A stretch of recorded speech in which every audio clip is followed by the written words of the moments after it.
मैं पुष्यमित्र की जीवनी पढ़ रहा था। कभी कभी हमारे यहाँ ऐसा लगता है कि ये सब मिथिकल कैरेक्टर्स हैं, ऐसा नहीं है। पुष्यमित्र मगध में राज्य करते थे, वो पटना में राज्य करते थे। भारत की अपनी एक रचना थी। हमारे यहाँ राज्य होते थे, राजा होते थे, सम्राट होते थे।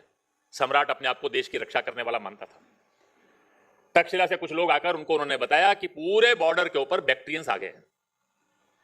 वो बैक्ट्रियन मूलतः यूनानी थे, उनका वर्चस्व हो गया और धीरे धीरे करके वो हिस्सा कल को अपने देश से कट सकता है। पुष्यमित्र ने उस कालखंड के अंदर, जब जाने के साधन नहीं थे, कनेक्टिविटी कम होती थी, उस पीरियड के अंदर उस बैक्ट्रियन से लड़ने के लिए, और उन्होंने कहा कि और बड़ी बात यह है कि उन बैक्ट्रियंस ने अपने आप को वहां के समाज के साथ थोड़ा लोगों को धोखा देने के लिए बुद्धिज्म वगैरह भी अपना लिया और उसके कारण से अपने बहुत सारे लोगों को भ्रम में फंसाकर अपना सपोर्टर भी बना लिया। पुष्यमित्र ने अपनी सेना भेजी, पूरे के पूरे उस बैक्टीरियन से उनको निर्मूल कर दिया। उन्होंने कहा देश की सीमाओं के ऊपर कभी विदेशी नहीं चाहिए।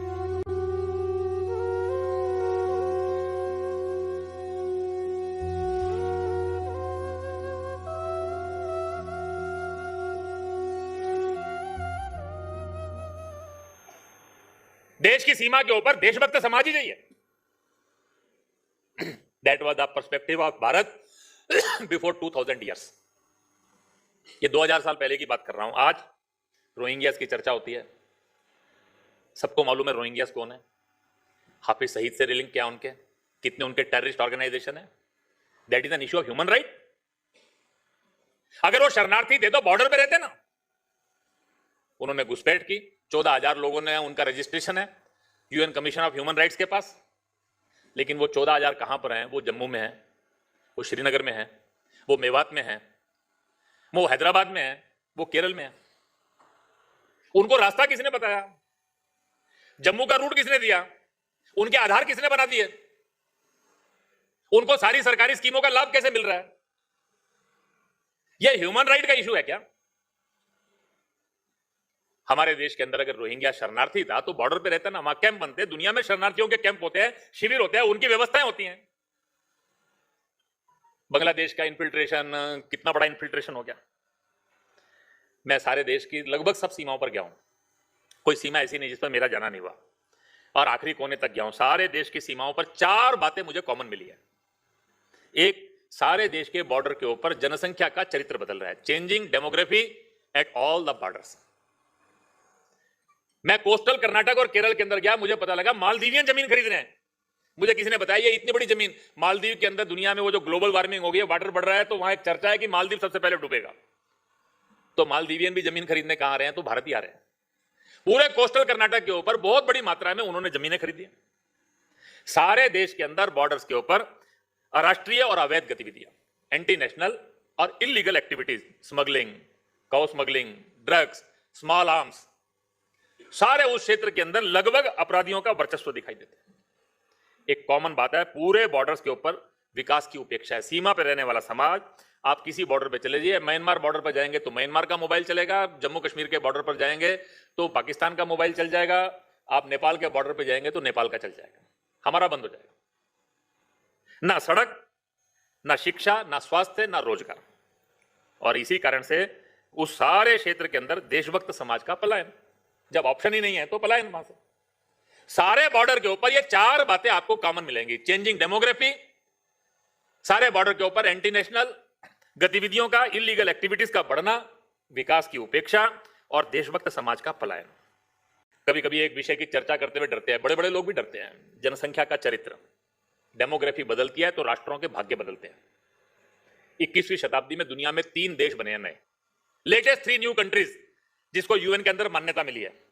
तीनों देश दुनिया के अलग अलग महाद्वीपों में हैं, लेकिन तीनों की कहानी एक ही है। एक इंडोनेशिया से अलग होकर ईस्ट तिमोर बना, एक सर्बिया से अलग होकर कोसोवा बना, और तीसरा सूडान के 2 हिस्से होकर एक साउथ सूडान बना।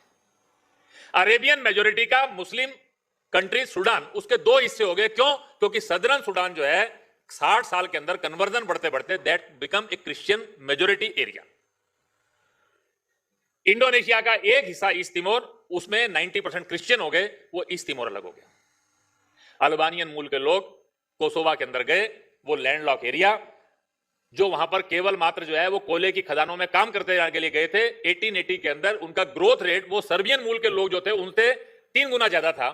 और 1930 तक आते आते उनका पॉपुलेशन 30% हो गया और 1990 तक आते आते वो 75-80% क्रॉस कर गया। कोसोवो अलग देश बन गया। ये तीनों देशों की एक ही कहानी है कि उस देश के रहने वाले जो मूल लोग थे वो माइनॉरिटी में चले गए, दूसरे लोग बढ़ गए। हम इस जनसंख्या के चरित्र के बारे में जागरूक है क्या? 1881 में भारत का पहला सेंसस हुआ था, वो अविभाजित भारत पाकिस्तान बांग्लादेश सब मिलाकर। भारतीय मूल के मतपंथ जो थे, इंडियन ओरिजिन के जो अपने रिलीजन्स थे, उनके मानने वालों की संख्या 80% थी। अगर आज 130 ईयर्स के बाद आप 2011 का सेंसस देखेंगे तो इस भारत पाकिस्तान बांग्लादेश के एरिया के अंदर भारतीय के मूल के मतपंथ 64% हो गए।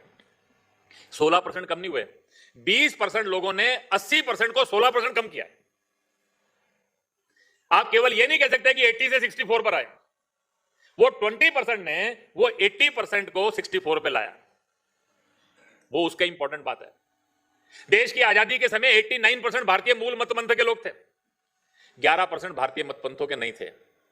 आज 2011 के सेंसस में 83% हो गए। 11% लोगों ने 89% को 6% कम कर दिया विद इन 60 ईयर्स।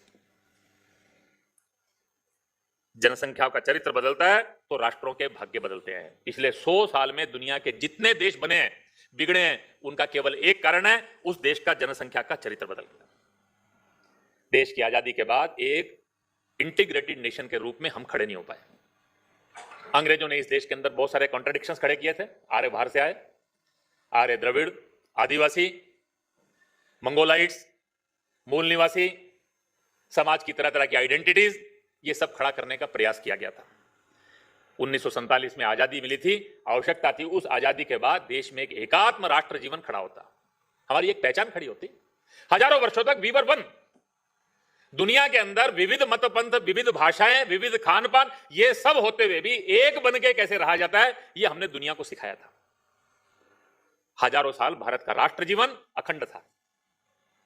आज सारा देश इसमें आइडेंटिटीज के सवाल खड़े हो रखे हैं। किसी ने कहा कि भारत की एकता अखंडता इस बात पर निर्भर करेगी, how will you address the identities. मैंने कहा आइडेंटिटीज नहीं, इन सारी आइडेंटिटी के बावजूद हमारी एक आइडेंटिटी है। क्या इस देश के अंदर हम ये तय कर पाएंगे क्या?